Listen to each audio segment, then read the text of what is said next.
So today I'm having some marrow for fat, liver, brain, nutrients, and then some ribeye for calories. And this ribeye is pretty marbled, so the fat content is nice. Really simple. I let the marrow bones thaw out overnight. I'm going to look into trying to keep these fresh from now on and see if there's a difference in taste. But just butter knife down the middle, scoop a bit out. And I've been saving these for bone broth for my family, but there's only if I'm eating 3 or 4 marrow bones a day, there's only so much bone broth I can make, right? Some of these are a lot thinner, so I tend to take out usually more than I need. Because sometimes one of these bones will literally have 2 or 3 times the marrow of another bone, depending on how old the animal was, what part of the femur it is, how they cut it, things like that. So that's the marrow, the brain, the ribeye, and then the liver. Sometimes I cut up my ribeye before I eat it. Most of the time I don't, but for this one, it looks like it has a lot of connective tissue on it, so I will cut it up ahead of time. I just want to trim all that stuff off that I probably won't be able to chew through that easily. And this usually is not on ribeye. This is usually there's this tissue is on strip, but this was an untrimmed ribeye roll, so got to deal with some connective tissue. Okay, so I usually eat the brain first, and mainly because I eat the fattiest and the most satiating foods first, so then I don't really want to eat so much muscle meat.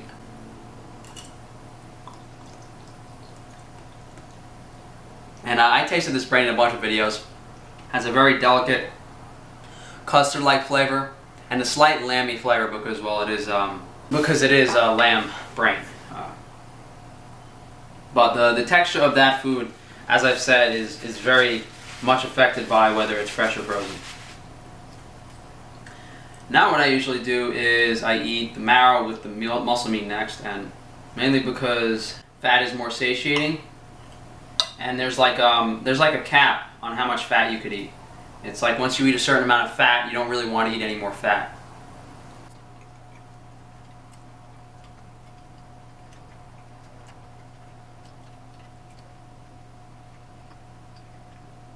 The marrow really coats your mouth. It's pure fat.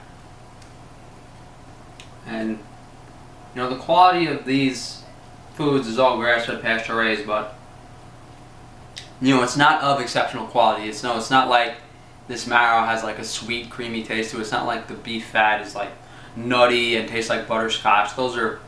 That's the quality of that type of pastured food is very hard to come by frequently.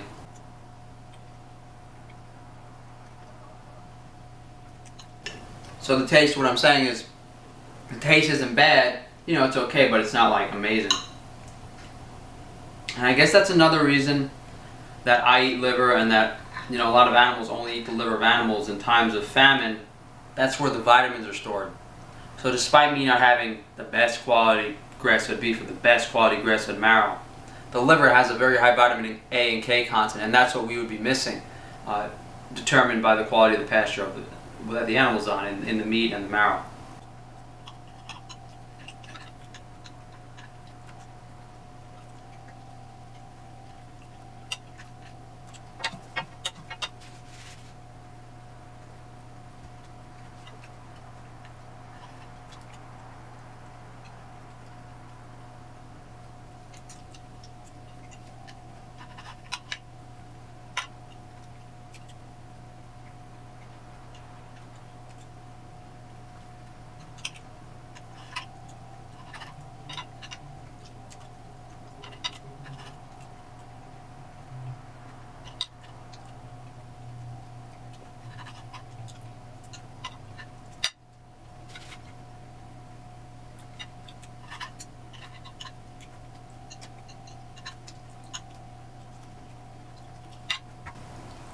I'm still following this diet in like 10 years, guys. And you in New York just like come over and start beating me over the head with a baguette or something because I don't know.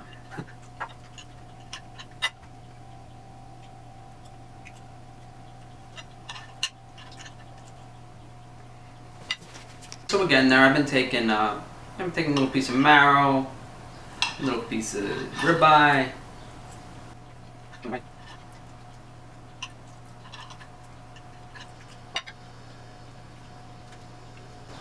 Guys, if vegans ate their own shit, would they be healthier? Because rabbits can't digest the nutrients in their plant foods, so they poop them out and they eat their shit. So I don't know how close the human digestive system is to a rabbit's digestive system, but hey, if we can't digest plant foods, why don't we take, I wonder if they take examples from the rabbit and they eat their own shit. I don't know. That'd be a pretty compelling and antagonizing argument to make against the vegan. I can make like a satire video that starts off serious, and I really like seriously try to convince vegans that they're supposed to eat their own shit, and I quote like some bullshit research papers that say the benefits of eating fecal matter in rabbits.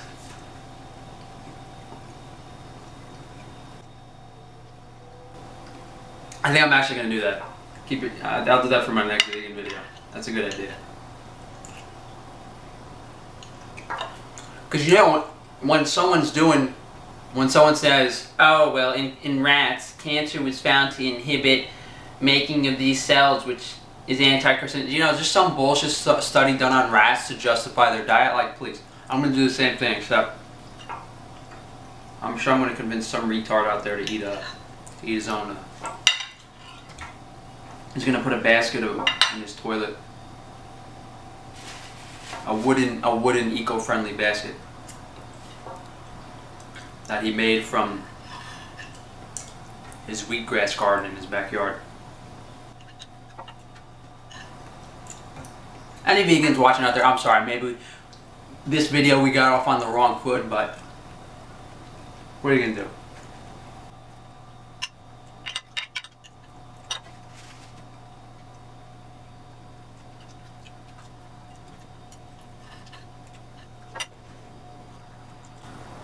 So I think it'll take probably a couple generations of eating like this for our society to get back to its original health, if ever.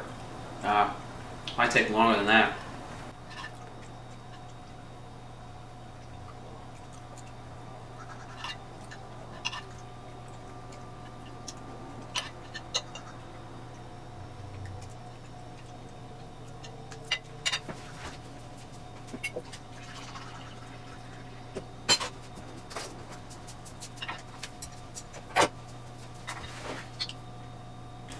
So generally speaking, I'll eat the liver at the end of the meal with a bunch of water to swallow it down.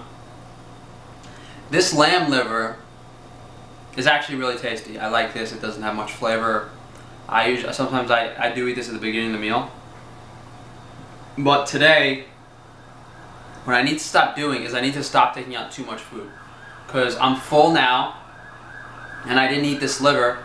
And the reason that's a problem is because I break out with acne, usually, if I don't eat liver. You know, that it sounds weird, but even on this raw diet, I have to eat liver and stay very well hydrated.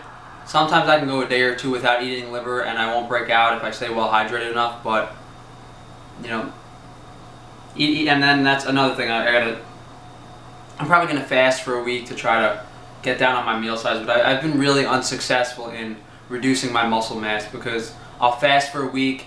I don't lift weights anymore. I'll fast for a week, but even doing like any sort of activity at my job, lifting stuff, doing anything, my muscle memory from bodybuilding, you know, I used to be so much bigger. Right now my arms are like 14, probably 14, 15 inches somewhere. My arms used to be 17 and a half inches. So even if I just do a little bit of menial physical activity, I put on muscle like it's nobody's business. So for me to, my body wants to maintain the muscle, and it doesn't, regardless of what I do, it just doesn't want to get rid of it. So yeah, that's why I want to try to eat less.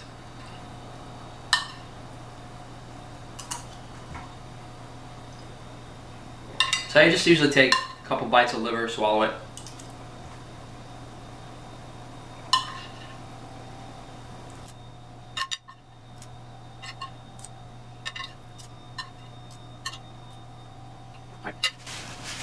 to guess numbers, 10 grams of brain, 100 grams of marrow, 150 grams of liver, maybe 100 grams of liver actually. And then I think that was like maybe 400 grams of beef, maybe a little more. But you know, my meals are always fluctuating around 1,500 to 2,000 calories. I never really go above that. Sometimes, like yesterday, I ate this meal 3 times, and I haven't done that in a while. And now I was really full today. I wasn't even hungry, but you know, when I increase my meal frequency like that, I get to a point where I don't really want to eat anymore, and then I fast and take a few days off of eating, and I get back. You know, it's kind of like a cycle. So even though it doesn't seem like I eat a lot, what ends up happening is my body tries to keep that muscle mass. I get really hungry. I eat like 3,000–4,000 calories a couple days in a row. My body kind of fills out the muscles again, and then I start all over. So I don't think most people, what I'm getting at is I don't think most people will need to eat this much. But in regards to just like pure vitamin content, I mean, eating, you know, that amount of brain, liver, marrow, and grass-fed beef every day, like it's nutritionally complete. I'm never going to really have to eat anything else.